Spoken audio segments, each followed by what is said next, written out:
nous a proposé spontanément chez les patients, chez un patient qui va être opéré d'un doigt à ressaut, qui connaît cette chirurgie puisqu'il a eu 3 doigts de l'autre côté qui ont été faits sous bloc axillaire. Et donc il y a des évolutions des techniques et de plus en plus on fait de la chirurgie sous-wallante. C'est un terme, un acronyme anglo-saxon, hein. C'est une tumescente, donc une injection d'anesthésique locale dans le tissu sous-cutané qui va diffuser au plan profond pour endormir la zone chirurgicale. Donc il y a des endroits où c'est les chirurgiens qui le font eux-mêmes. Dans notre structure, c'est l'anesthésiste qui... C'est un circuit patient usuel avec l'anesthésie. Et on réalise le bloc avec l'information, toutes les choses habituelles d'une anesthésie. La différence, c'est qu'on endort la zone opérée, on travaille tous les deux au même endroit, on fait la locale pour le chirurgien. Un des avantages, c'est une conservation de la mobilité. Le patient n'a pas tout le bras qui est endormi en post-opératoire. Et donc là, on va administrer un mélange de 10 ml qui contient 5 ml de lidocaïne à 1% adrénaliné, 1 ml de bicarbonate et 4 ml de bupivacaïne à 0,25, ce qui peut proposer au patient une analgésie qui va durer presque 24 heures, pour un doigt au ressaut qui en plus n'est pas très douloureux, donc un excellent confort préopératoire, post-opératoire. Donc on lui a posé une voie veineuse, on a fait une petite sédation, et vous allez voir que au début je piquais avec des aiguilles de bloc nerveux périphérique, et avec l'habitude maintenant j'utilise une aiguille sous-cutanée, donc je vais me tourner et j'ai l'échographe devant moi.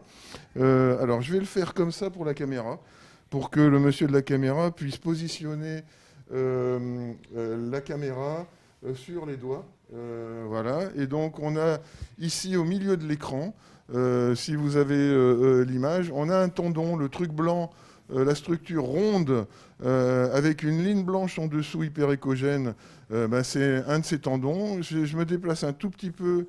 Alors le côté latéral est sur le côté droit de l'écran. Je vais tourner la sonde parce que ça c'est une de mes convenances personnelles, hein. Donc j'ai le côté latéral qui est maintenant à droite de l'écran.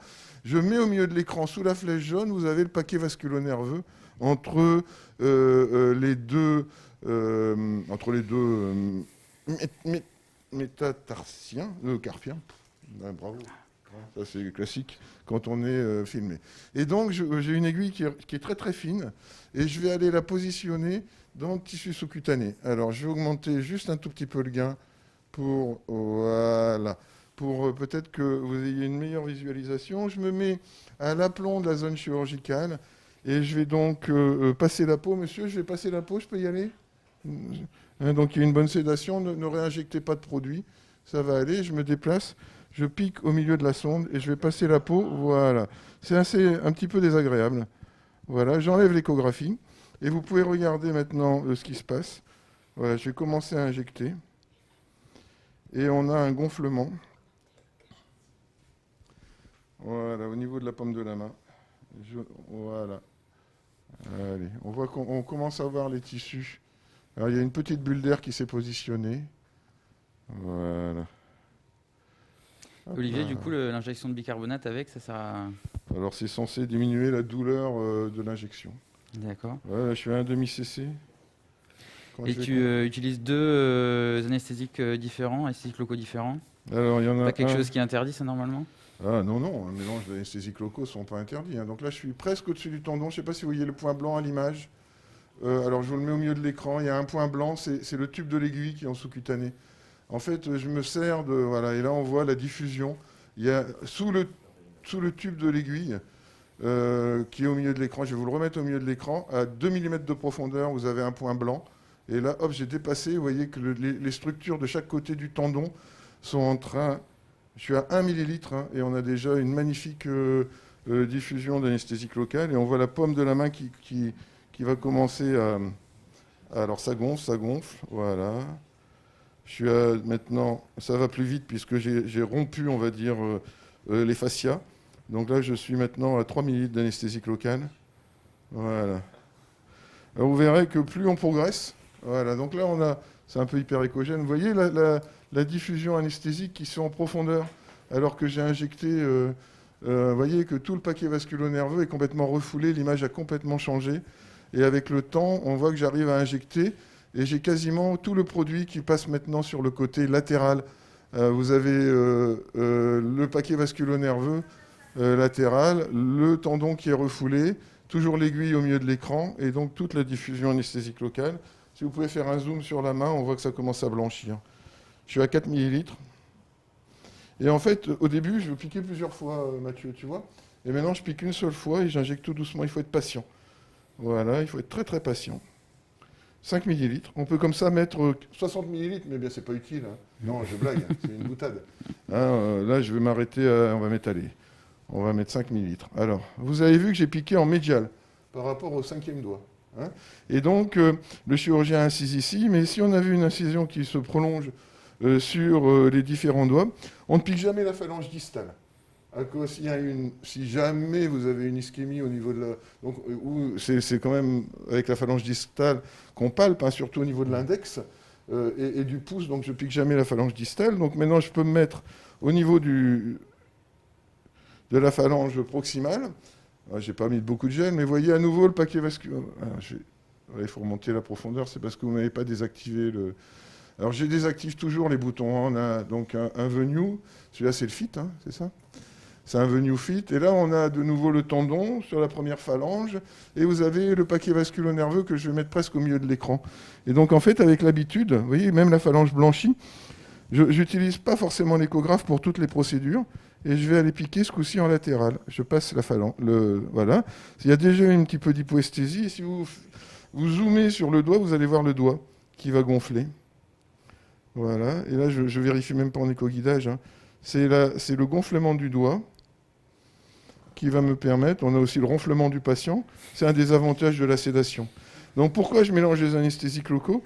Parce que la lidocaïne va me donner le délai d'action court, la bupivacaïne va me donner l'action prolongée, et le bicarbonate, ça modifie le pH de la solution et c'est moins douloureux. L'injection est moins douloureuse et l'adrénaline va donner le garrot médicamenteux qui va éviter de mettre un garrot à la racine du bras. Attention à l'aiguille, tiens, je te donne ça, et tu vas me donner les compresses. Quand c'est au niveau du dos de la main, alors je vais vous montrer une petite chose amusante que j'ai découverte en faisant de plus en plus, c'est que maintenant je vais masser pour faire diffuser le produit. Et ça, je ne le faisais pas au début. Et en fait, comme je suis dans le tissu sous-cutané, je vais masser la zone de ponction pour faire passer le produit et le faire diffuser et accélérer l'installation. Et je fais ça assez souvent. Alors, vous allez avoir la zone d'ischémie qui commence à s'installer. Regardez. Hein. Voilà, on n'a pas de recoloration. Voilà. Donc là, vous avez la zone dans laquelle l'anesthésique locale et l'adrénaline ont déjà diffusé. Quand c'est au niveau de la face dorsale, au niveau de la palmaire, vous ne pouvez pas le faire. Mais au niveau dorsal, la stratégie que j'utilise, c'est que je pince la peau, comme ceci. Et je vais glisser mon aiguille à l'endroit où la peau est pincée. Et ça me permet d'être sûr de ne pas attraper un petit nerf sous-cutané ou un petit vaisseau, parce que ceux-ci sont collés au fascia. Ils restent collés au fascia. Tandis que la peau, elle est décollée. Donc je glisse dans cet espace, je relâche, et je vais créer mon infiltration tumescente du tissu sous-cutané. Voilà, je rends la parole donc au studio. Là, c'est terminé. Hein, le patient va aller en salle, en pré-anesthésie et en salle, et on va passer au patient suivant. Merci beaucoup, Olivier. Merci Olivier. Donc juste peut-être préciser, je sais que vous m'entendez, même si vous ne me voyez pas pour l'instant, peut-être préciser effectivement une petite chose qu'a dit Olivier. D'abord, c'est que effectivement, la WALANT, c'est donc un acronyme anglo-saxon. Wide Awake Local Anesthesia No Tourniquet, hein, c'est-à-dire que comme il n'y aura pas de garrot, c'est une anesthésie locale et c'est chez un patient qui est à peine sédaté ou complètement réveillé. C'est la vision même du titre de la technique, du nom de la technique. Par contre, ce que Lalonde, qui a créé ça, qui était un chirurgien canadien, n'a pas précisé dans son titre, c'est que lui, il aurait pu mettre aussi no anesthétiste, hein, c'est-à-dire que sa valence, c'était de ne pas avoir d'anesthésiste réanimateur et que donc cette chirurgie, il la faisait en ce qu'on appelle office-based, c'est-à-dire que c'est de la chirurgie qu'ils font quasiment en cabinet, dans une petite salle attenante au cabinet. Donc, ce qui, globalement, lui permettait de se passer de l'anesthésiste-réanimateur. Ça, c'est le premier point. Deuxième petit point, c'est que là, Olivier ne l'a pas utilisé, mais en fonction du type d'intervention qu'on fait sous Wallant, on peut utiliser, et c'est ce qui est fait d'ailleurs un certain nombre d'établissements français, notamment Laurent le fait, mais il y a également Sébastien Bloch, Frédéric Le Sachet qui publie beaucoup là-dessus et qui travaille beaucoup. Il y a les gens de Nantes, Sébastien Campard, etc., qui travaillent là-dessus. Et la possibilité d'utiliser aussi ce qu'on appelle des blocs très distaux, sensitifs, qui peuvent aider aussi en fonction du type de chirurgie. Et c'est l'association bloc distal sensitif et tumescente, anesthésie tumescente, qui caractérise, j'oserais dire, la Wallant faite par les anesthésistes réanimateurs. Alors, juste, Laurent, est-ce que tu as deux ou trois petites choses à nous dire pour meubler à vous dire. Bon, pour meubler. Alors, je ne sais pas, parce que c'est vrai qu'il a basé tout son sur l'absence d'anesthésiste. Alors, je ne savais pas qu'on était un facteur de risque, mais pour lui, on est un facteur de risque. Mais je pense que c'est important, on l'a redit, mais bien expliquer que c'est pas le geste, c'est le geste, mais ce qui est important, et on est des médecins périopératoires, c'est l'ensemble du parcours. Et donc, qu'on fasse un bloc axillaire ou une Wallant, ça n'a pas beaucoup d'importance. Ce qui est important, c'est que c'est pris en charge par un anesthésiste qui va prendre l'ensemble du parcours. Et ça, je pense que c'est important de le rappeler. La deuxième chose, parce que je serais surpris qu'on n'ait pas de questions, ça concerne le fait d'utiliser, on nous a tellement bassinés quand on était petit en disant pas de vasoconstricteur quand il y a des artères terminales. Et là, par contre, il faut rendre hommage à Lalonde d'avoir quand même fait un peu de littérature là-dessus et publié. En fait, il est parti en rappelant qu'en fait, les cas qui avaient été décrits sur des artères terminales l'ont été faits avec deux molécules, principalement la cocaïne et la procaïne. Mais c'est tout, quoi. Il n'y a pas eu d'autres cas publiés en dehors de ces molécules-là. Et lui-même a dû, je crois, plus de 3000, si mes souvenirs sont bons, 2 ou 3000 techniques comme ça de Wallant, avec une vasoconstriction et de l'adrénaline sans aucune complication à type de nécrose distale, bien qu'il conseille quand même d'avoir à disposition un vasodilatateur quand même, de principe, je pense que c'est peut-être bien de le redire, dans son protocole. Je ne sais pas si on l'avait mis ici. Voilà, donc il y a eu pas mal, oui, voilà, c'était 3000, vous voyez, 3000... plus de 3000 patients. Enfin, on commence à avoir des belles séries quand même qui montrent qu'il y a pas, voilà, qu'on peut faire ça en toute sécurité à partir du moment où on fait ça correctement, comme on vous l'a montré ici. Alors, ce qu'on va dire en attendant, je ne sais pas si un patient est prêt. Voilà. Ah bah, C'est juste pour dire que, évidemment, maintenant, ici, au niveau du bloc opératoire à Montpellier, on l'utilise de façon courante, classique, et qu'on met ça dans l'armentarium et le portfolio des anesthésistes réanimateurs, au même titre que, évidemment, toutes les autres techniques d'anesthésie régionale. Mais encore une fois, ce sont les anesthésistes réa qui font la Wallant ici à Montpellier.